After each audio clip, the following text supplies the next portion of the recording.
Hey, welcome to Newstalk. A new role is helping kids cope with life changes, and this supports both the children and families to prevent deeper mental health struggles.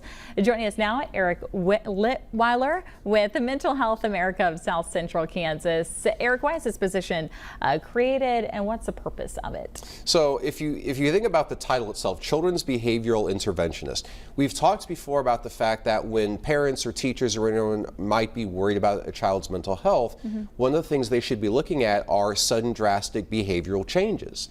So in those situations, when you're seeing those behavioral changes, we want to intervene. So hence the title, there you go.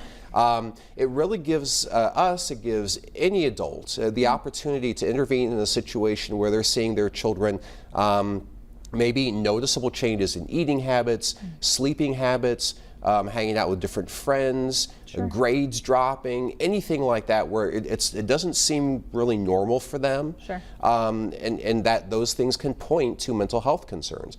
Parents don't necessarily know how to respond in that situation. So MHA wants to provide this brand new position to be a part of that child's life, be in the home with the parents, and really address the entire family dynamic for an hour a week or 2 hours a week, whatever the needs may be, to kind of help that entire family dynamic, and especially the parents, understand how that mental illness affects the child, affects the entire family, and what kind of changes that family can make to address the mental health issue before it turns into an illness down the road. So Eric, big question, what kind of situations would call for this person to step in to help this child and this family? So anytime, like I said, we're seeing those behavioral changes, and again, it's really important to note, we're not looking for how does Larry act compared to how his friend Bob acts, right? We're looking for how Larry acts today versus how did Larry act 2 weeks ago, 2 months ago, a few months ago.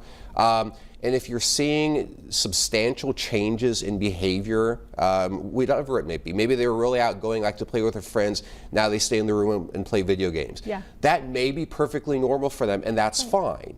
But it could also point to a mental health concern for something that the child really doesn't have those defense mechanisms built up yet. So, if I were a parent, I would rather call 100 times and be wrong than not call the one time you needed to. So call us in, let us do an evaluation. If the child seems fine, then we're going to tell you that, and we can all move on with our lives.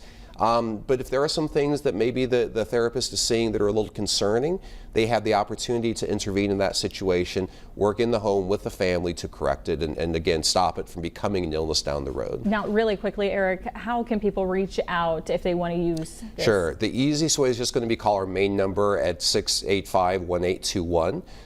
You're going to get everybody, but just ask for the Children's Behavioral Interventionist, and we'll get you taken care of. Amazing. Well, thanks so much for coming on. Thank I appreciate you. it. All right, everyone, stick around. We'll be right back with a